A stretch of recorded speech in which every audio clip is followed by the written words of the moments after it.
We climbed the stairs of a partially gutted walk-up, destined to become a sports bar, and were handed a hat full of rooms.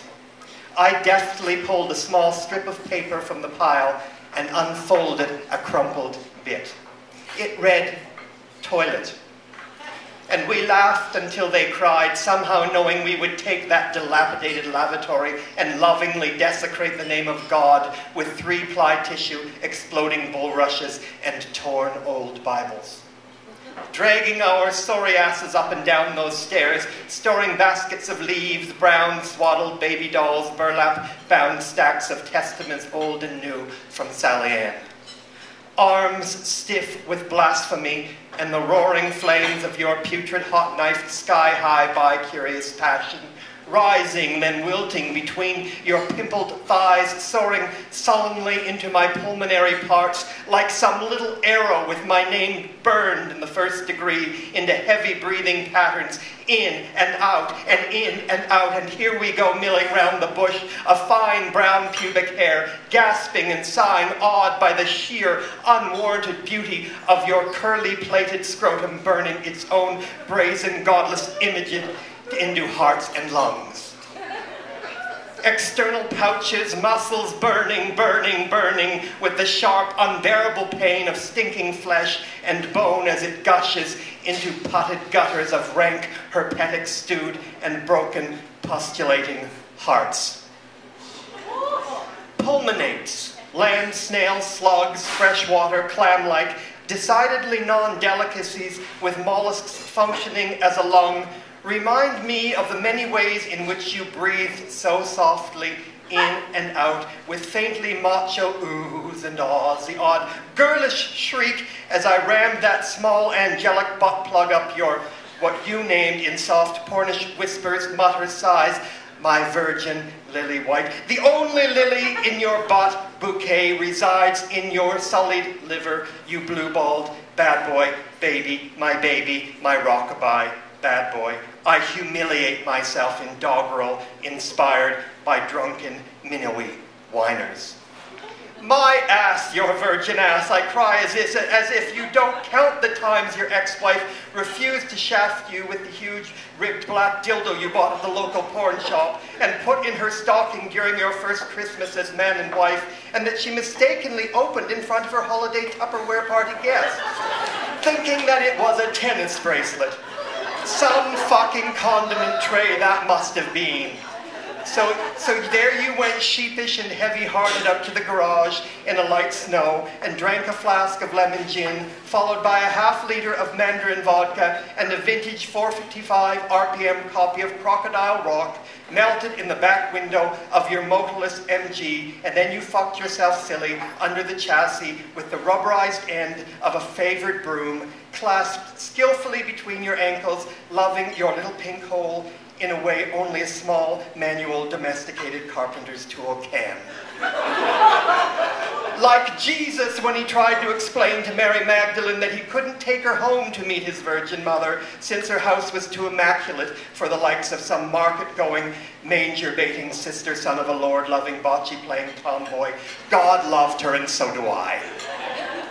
Feigning surprise when she divorced you, who fucking well knew, the little preyed-upon femme sparrows sing-song in the schoolyard as you sulk and skewer your way back to adolescence in the veiny, pounding, engorged folds of my full-round, still lily-petaled, livered heart-shaped cock, waiting and waiting and waiting to be told that you don't love me or care about me, but would you like to be intimate with me at least 12 more times before the summer ends?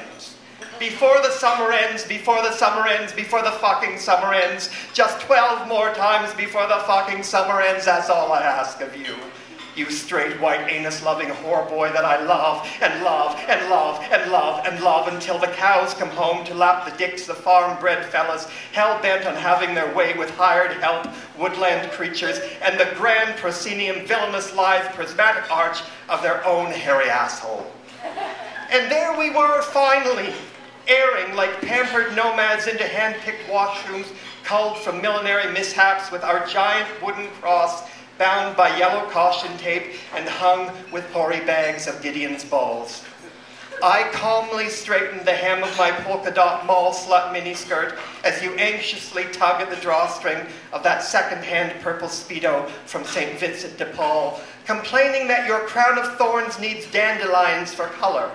And then we both burst into a thinning, crowd-pleasing, mass-appealing chorus of Jesus was a hermaphrodite to the tune of Dale Evans singing some classic hymn, collecting change in the hollow, decapitated shell of a plaster St. Francis of Assisi, a goddamn sissy-loving, bird-watching, call of nature-mongering, rope-like drawstring, brown gown, glad, bald guy who makes a terrific lawn ornament in the white trash trailer park populated paradise of your fart-filled imaginary perfect life with a modern woman who doesn't appear to mind your insatiate racialized desire to get it up the ass nightly 3 times before Mass on Sunday, and you just have to stop lasciviously coveting that blunt plastic St. Polymer of ethylene crucifix in the cathedral gift shop, or she'll divorce you again and again and a fucking again. And would you please stop singing Silent Night on the 21st of June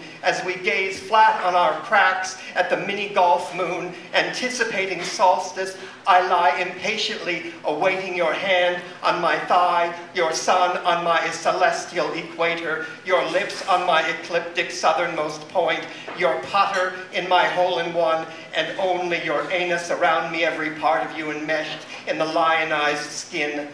of my 12 apostolic molars, chewing, grinding, and sizing tablets of ridiculous, sublime, impossibly possible love-making along the edges of receding gums, letting love in at forbidden, viral-loading gates of dreaded pearly premonitions. And then a timed tape of exotic bird song blemishes our exquisite a cappella treatment of a revisionist hymn as we dance out of the performance space, wailing in the throes of 3 double Camparis with soda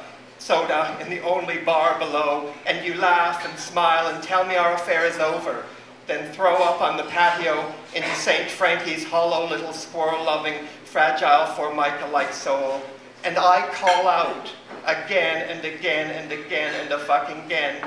Can't you wait to dump me into the trash bin of experimental summer love until the end of August? You can have the holiday weekend, but for the love of Christ, just give me one hot August, you supermodel-looking skinny-ass vagrant. It's my birthday in August, for the love of cock, and I can cry out again and again and again and a fucking again if I want to, before the summer ends, before the summer ends, before the fucking summer ends, just 12 more times before the fucking summer ends. That's all I ask of you, you straight white anus-loving whore boy that I love, and love, and love, and love, and love, until the cows come home to lap disciple dicks of farm-bred fellas, hell-bent upon their way with hired help, woodland creatures, and the grand proscenium lithe, prismatic, villainous arch of their own hairy-loving, tweezer-craving assholes.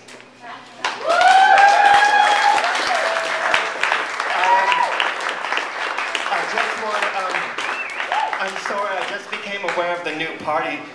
in Alberta, and I forgot I wanted to dedicate that poem to the Wild Rose Party.